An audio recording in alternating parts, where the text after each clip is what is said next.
Choice Hotels get you more for your money so you can maximize any road trip. Let's get real close to hear the maximum sizzle of Comfort Inn's free hot breakfast.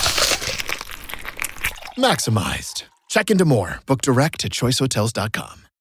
Starting a business can seem like a daunting task, unless you have a partner like Shopify. They have the tools you need to start and grow your business. From designing a website to marketing to selling and beyond, Shopify can help with everything you need. There's a reason millions of companies like Mattel, Heinz, and Allbirds continue to trust and use them. With Shopify on your side, turn your big business idea into... Sign up for your $1 per month trial at shopify.com/special offer. Hey, it's Ryan Reynolds here from Mint Mobile. Now, I was looking for fun ways to tell you that Mint's offer of unlimited premium wireless for $15 a month is back. So I thought it would be fun if we made $15 bills. But it turns out that's very illegal. So there goes my big idea for the commercial. Give it a try at mintmobile.com/switch. Upfront payment of $45 for 3-month plan, equivalent to $15 per month required. New customer offer for first 3 months only. Speed slow after 35 gigabytes if network's busy. Taxes and fees extra. See mintmobile.com. This episode is brought to you by Greenlight. Get this. Adults with financial literacy skills have 82% more wealth than those who don't. From swimming lessons to piano classes, us parents invest in so many things to enrich our kids' lives. But are we investing in their future financial success? With Greenlight, you can teach your kids financial literacy skills like earning, saving, and investing. And this investment costs less than that after-school treat. Start prioritizing their financial education and future today with a risk-free trial at greenlight.com/Spotify. Greenlight.com/Spotify. This episode is brought to you by Polestar. There's only one true way to experience the all-electric luxury SUV Polestar 3, and that's to take a test drive. It can go from 0 to 60 in as little as 4.8 seconds with the dynamic handling of a sports car. But to truly understand how it commands the road, you need to be behind the wheel.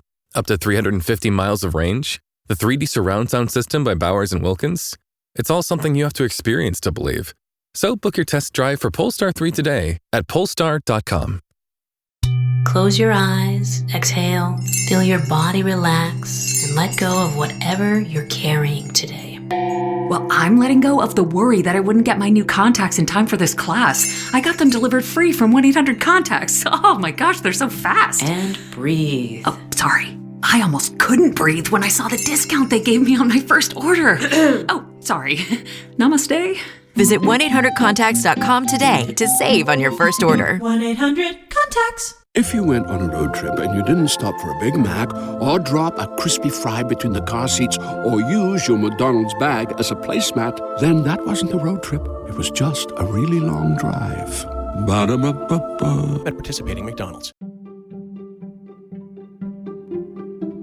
Welcome to the HCI family of podcasts. We're your source for personal, professional, and organizational growth and development.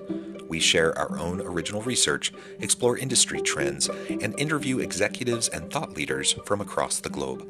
Join us for practitioner-oriented content around all things leadership, HR, talent management, organizational development, and change management. Maximize your personal and organizational potential with the HCI family of podcasts. Scott Clancy, welcome to the conversation today.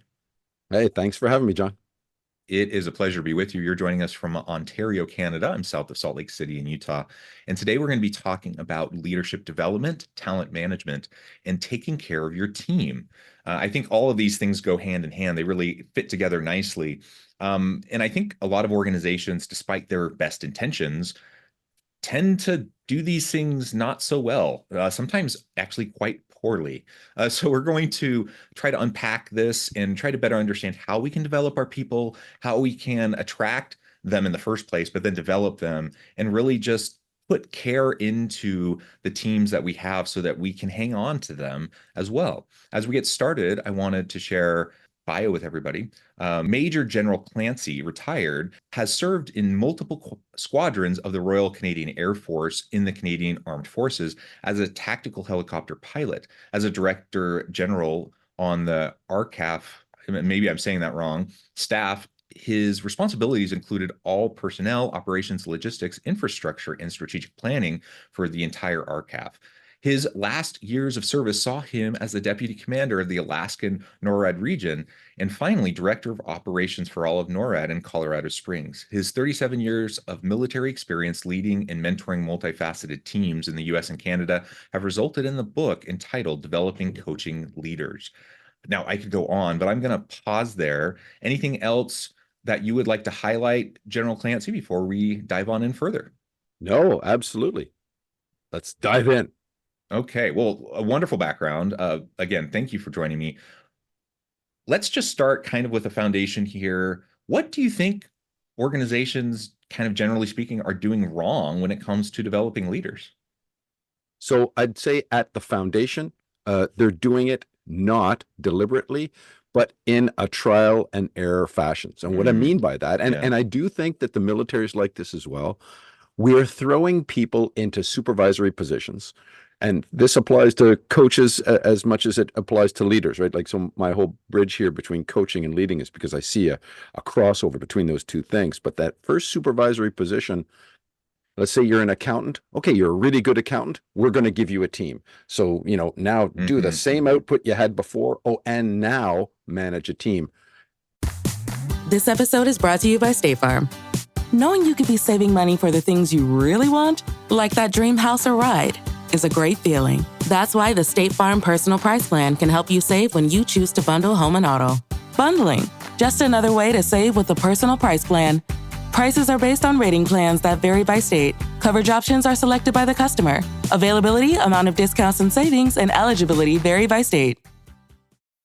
Hey business owners, we know you know the importance of maximizing every dollar. With the Delta SkyMiles Reserve Business American Express card, you can make your expenses work just as hard as you. From afternoon coffee runs to stocking office supplies and even team dinners, you can earn miles on all your business expenses. Plus, you can earn 110,000 bonus miles for a limited time through July 16th. The Delta SkyMiles Reserve Business Card. If you travel, you know. Minimum spending requirements and terms apply. Offer ends 7/16/25.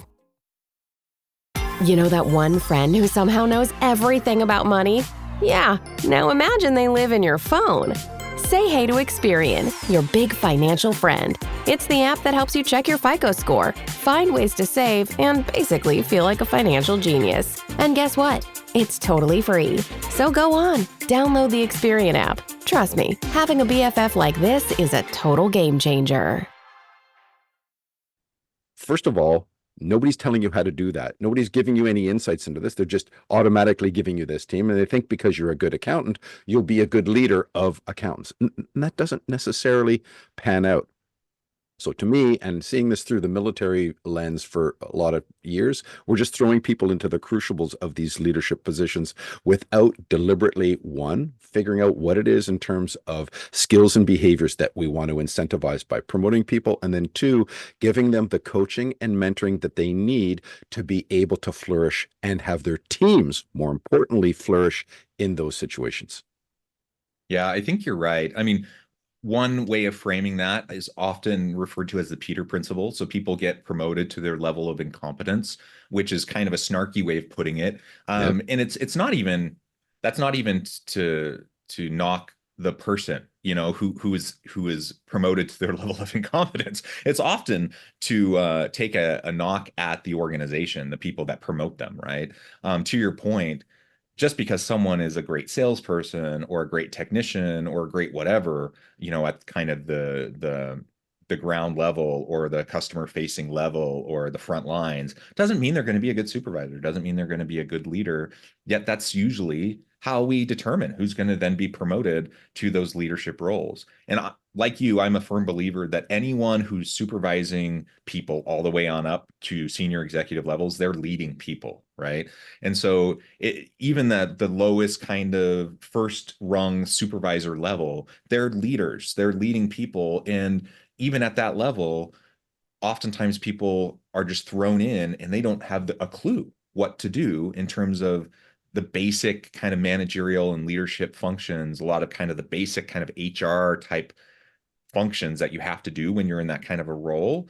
And when they don't get the coaching, they don't get the mentoring, they don't get the training to know how to do it, what do they fall back on? They basically just do what they've seen other people do around them. And sometimes we get lucky. Sometimes they had great people around them, and so they model their behavior after great people. But a lot of times they model their behavior after people who also didn't know what they were doing, and those people did lots of things wrong. And so we just perpetuate, this cycle of a lot of well-intentioned people probably who are doing the best they know how, but don't know what they're doing. And so we just see a lot of negative, bad behaviors perpetuated over and over and over again, simply because we're not intentional. We're not preparing them. We're not helping leaders to be successful in the roles that we're putting them into. And, how frustrating if I'm a successful person in my career and then I'm promoted into a role where I have a small level of opportunity or a slim chance of being successful because my organization's not investing in me to be successful. That's kind of frustrating, isn't it? So I think that you're right on to something here, John. A couple of things. The first thing I would say is we talk about, those first rung of leaders, and we say things like, even they need to be, good leaders. But the reality is the data shows that the number one reason why people are leaving organizations is that first level supervisor. And they're the ones with the least amount of actual experience in it. So here's the kind of mantra. If people are going to take away a gem, here it is. By the time you promote someone to that first level of supervisor, you wanted to already have seen them in a supervisory role. So long before you decide to promote that, accountant or salesperson to managing a team, you would have wanted to put them in a leadership and or management position, even temporarily, given them exposure to it so that you could see how they're going to react. 1, 2, you would have wanted to give them feedback on that so that they could learn from that. And then you want to see how they're going to learn from that feedback, because that's the one thing that you really want from leaders, is to be able to learn from mistakes, and you're going to see their character from that. And so to me, if you do those few things right, then you get the start of a talent management system that's going to be more intentional, more deliberate with knowing what they want to promote and in giving the tools out to the people that they do want to promote. Yeah, absolutely. So it starts with that intentionality. It starts with a deliberate system in place, so that you can, if you have that deliberate intention, that you can go beyond intention, and that you can actually now, have processes, have a system to be able to deliver on that intention, right? And whether you decide you're bringing in people externally or you're promoting from within and you're developing a pipeline of people, to take over these roles, supervisory, first rung supervisory on up, through the hierarchy of the organization, that you're giving people stretch opportunities, kind of low stakes stretch opportunities before they get into the real situation, right? And I would imagine in the military that you see this all the time. Like you don't want someone's first high pressure situation to be, in combat. Like you want them to have been in stressful situations first, probably. Well, so this is, the military does this. I think that part of placing people in the crucible of seeing how they're going to perform, that there's an awful lot of training in the military. There's an awful lot of professional development. We think deeply about the concepts of trust, loyalty, ethics, a lot of these things, these leadership styles versus approaches, how you adjust approaches, how you think about these things, how you communicate well, how you listen, all of these concepts I find military people think about very deeply, and they're ingrained into our professional development system. But more than that, and speaking to your point, with the talent management, I ran the talent management system for the Royal Canadian Air Force for a period of a couple of years. And it has to be at all levels, right? That you have to have a common approach and vision throughout all levels of your organization. That's not just where the organization is going. This is the vision for, I don't know, whatever large company or small company that you have, but what your vision is for the people, because translating that vision to what it means to those individuals. This is what I call inspired execution. That's really what's going to make the difference. And then being able to translate how that manifests into behaviors and skills that you want from your leaders. Now you've got the perfect alignment. Why do I want to go take this course? Because that's going to help you with this, and that's going to help you, get forward here. But I'd like to roll the clock back just a second, because I don't want to poo-poo too much the role of competence as a leader, right? as we get into higher and higher levels, you still have to have a requisite level of Sure. competence to Yeah. be able to embody trust. Now, on the battlefield, as a helicopter pilot, I have to be able to do the business, but I have to know, especially as I start commanding larger and larger formations of troops, I have to know enough about the business to be tactically astute, to be really professional in that task. But quite honestly, that's about professional curiosity, because the more that you study, the more that you want to know, and the more that you're going to develop that. You don't have to be the best technician, and you definitely don't want to replace necessarily that technician. And the more that you rise up to middle and executive management, the less you're going to actually know about, the specifics of any one mission or roles. This comes back to that trust. Know enough to ask the right questions and embody that trust with those individuals, and then formulate your decision making based upon those things. And that's, so there's an element of role with that. I don't want to push that completely aside, but those management processes that you talk about in talent management have to combine those two elements together. Yeah, I mean, you're absolutely right. Nobody wants to be led by someone who is a complete bumbling idiot, completely incompetent, right? Nobody wants that. But once you move into that leadership role, you are the leader of experts. You are no longer the one that's, that everything funnels through, that you're supposed to be the expert of everything, right? Because you can't maintain expertise in every area, especially the higher up you go, because you have so many different people with so many different various areas of expertise. And so you need to have competency, you need to have expertise for sure. And you need to have this level of confidence, and people have to have confidence in you. Like they need to know that you are someone who's capable, who's intelligent, who's curious, someone who's continually learning. All of those things are really essential. And if those are in place, you're not necessarily going to stay the top in your technical field, but you are competent, you are capable, you're intelligent, and they can see that. And now you empower them to lead out in their expert areas of expertise. And that's, I think, where the power comes in, right? As we have the synergies in our teams. So what I like to talk about is a level of competence that will instill trust, right? So you have to, as you move into different levels, you're going to have to establish trust with your teams, and you're going to have your team trust you with respect to the decision making that you're going to make, or else all of the interactions are going to be power based. I'm your boss, do what I tell you. A lot of people will look at the military and saying, yeah, well, that's exactly how you guys work. Well, the reality is that most Occidental militaries are all volunteer forces.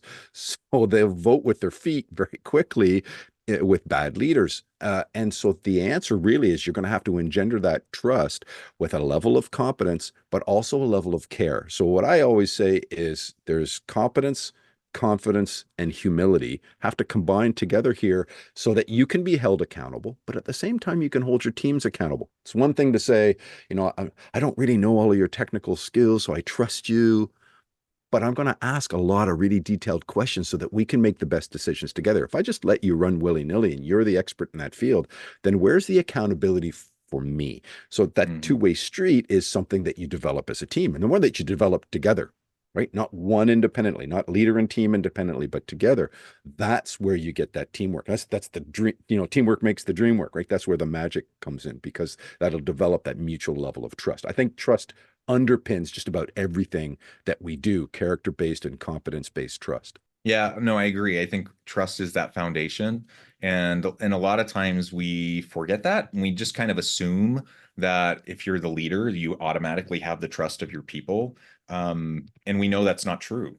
We've all been in situations where just because you have position authority, it doesn't mean you have the trust of your people. So we definitely have to make sure that we earn and maintain the trust of our people. And we have to develop mutual accountability and trust with our teams, so that we can have, a dynamic, psychologically safe, dynamic learning environment where we can build off of the competencies and capabilities of each other to drive really great, results in our teams. Whether we're talking about the military, whether we're talking about, a tech company or whatever type of organization that we might be talking about. I think the general principles still apply. And that's what gets me excited when I think about, leadership development, when I think about talent management systems, is like they're really, I mean, there are unique things about different types of organizations, different types of industries, different types of sectors, but there's also some pretty cross-reaching principles that I think are going to be pretty vital regardless of where you're at.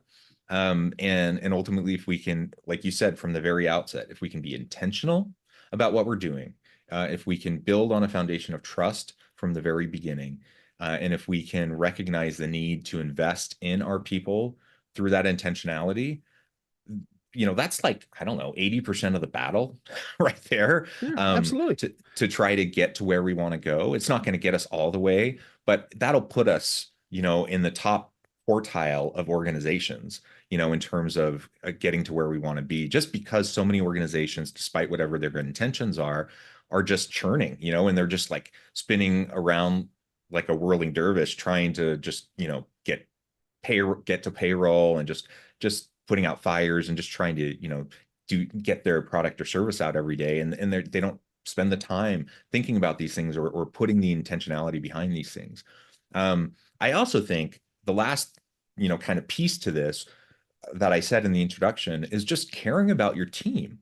So when we focus on leadership development, when we focus on talent management systems, getting the right people in, developing them, keeping them, that all, I think, relates back to this idea of caring about your teams. I'm a big fan of the general concept of servant leadership.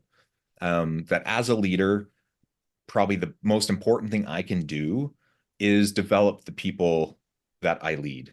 If I'm a successful leader, that means I'm going to help the people, on my team to develop and exceed, what they believe their potential is, that they can become, the greatest possible version of themselves. And that takes great care.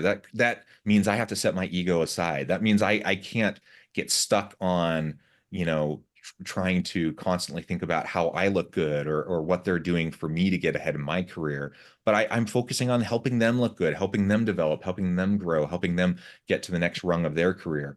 And guess what? When I do that, it also actually has the byproduct of helping me look good and helping me get ahead in my career as well. But it's a difference in kind of mindset. It's a difference in intentionality and focus. And people notice the difference big time.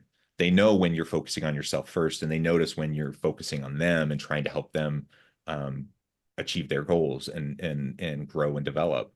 Can you tell us more about like what your approach has been throughout your career in caring for your team, but doing it in a way that also, gets towards performance goals? Because I think sometimes people think it's an either or. You either like drive toward performance or you care.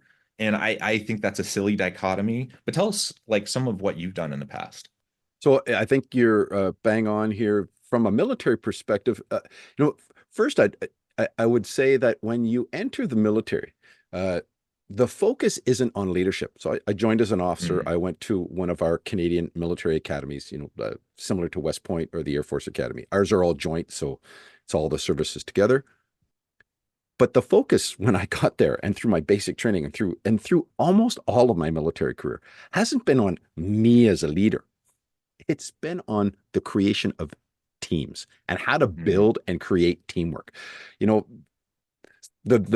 The aspect of military leaders that I think that people lose at the front end is that they care so deeply for the teams that they're a part of. And I do mean good leaders, right? So we're going to take toxic and bad leaders and just kind of cut them aside and stick with, this is the persona of what good leaders are being.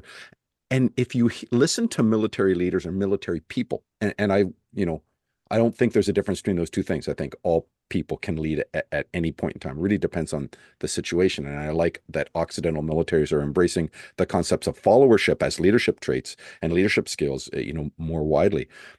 But we focus on teams first, much first. And when we talk, I'll speak to my confreres that I still speak with, since I left, and we'll say that I love you more than I hear any other, especially men say to other men anywhere, because that's very true.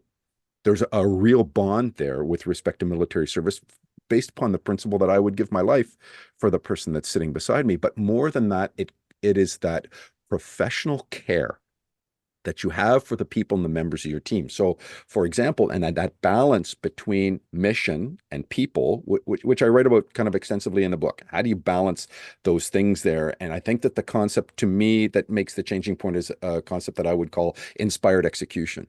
And the whole idea here is that you're going to have to push people towards a lofty vision. You push people towards that lofty vision, you can do so on the backs of your people. The only way to tie those individuals to that vision, especially one that's going to be reach goals, the ones that might be even beyond the capability of the team or the sum total of that individuals, is tying their individual development to that. So when I was a lieutenant colonel, I got given the responsibility to plan and mount operations for Afghanistan. I was in a helicopter wing. The Chinook helicopters that we sent to Afghanistan, Canada did not own.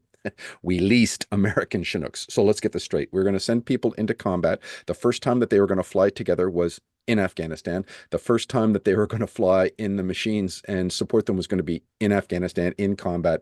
And they were never going to be able to do that. I was not going to be able to marry the escort helicopters with those Chinooks until they actually got there. And then we were going to be fighting the instant we got there. And so you think of the challenges of that kind of a vision for and then we're going to have to sustain that over years and years and years, relying especially on our American brothers to help train us as individuals.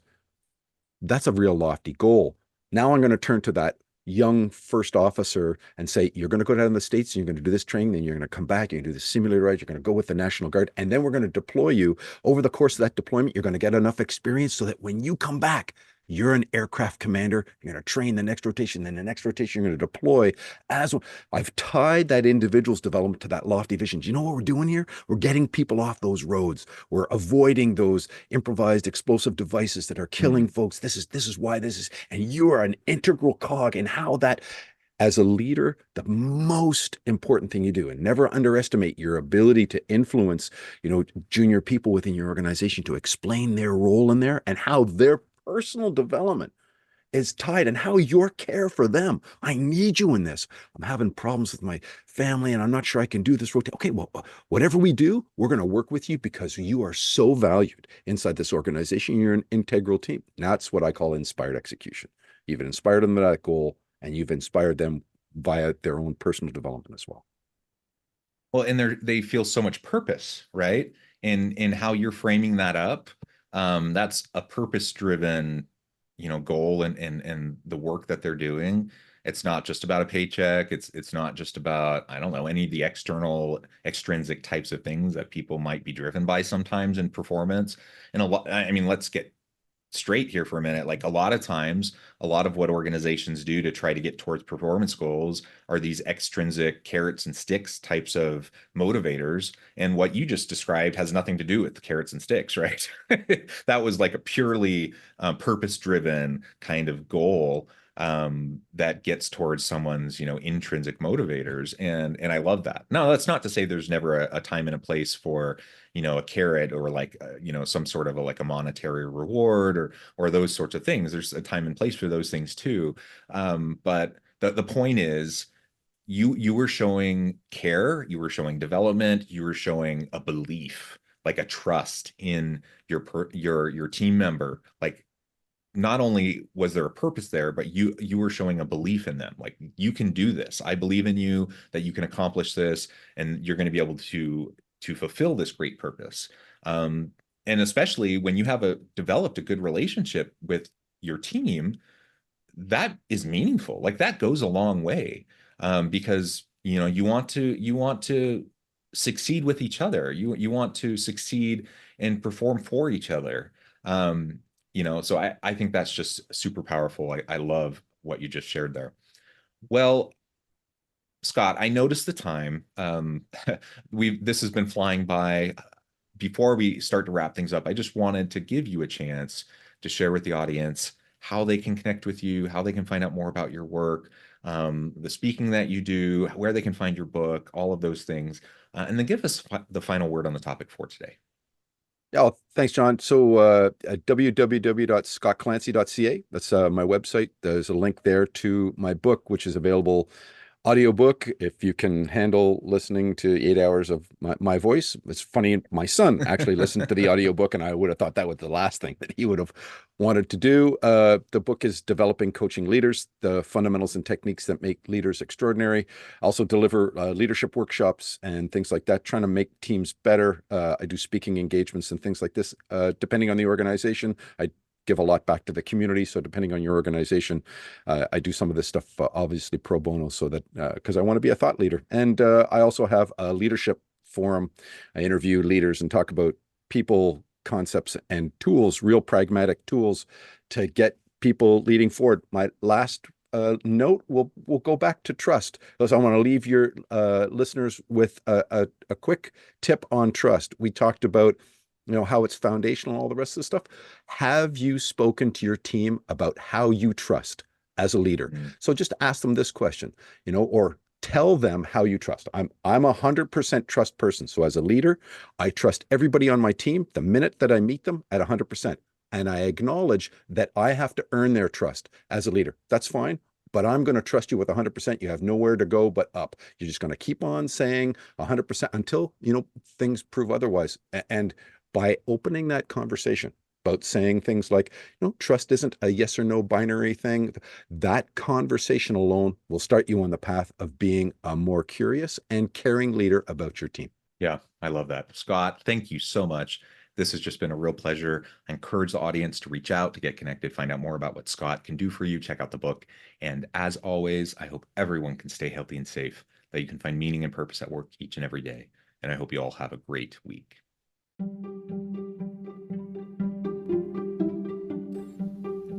Thanks for joining us for this episode of the podcast. We hope you stay healthy and safe, and please join us again soon.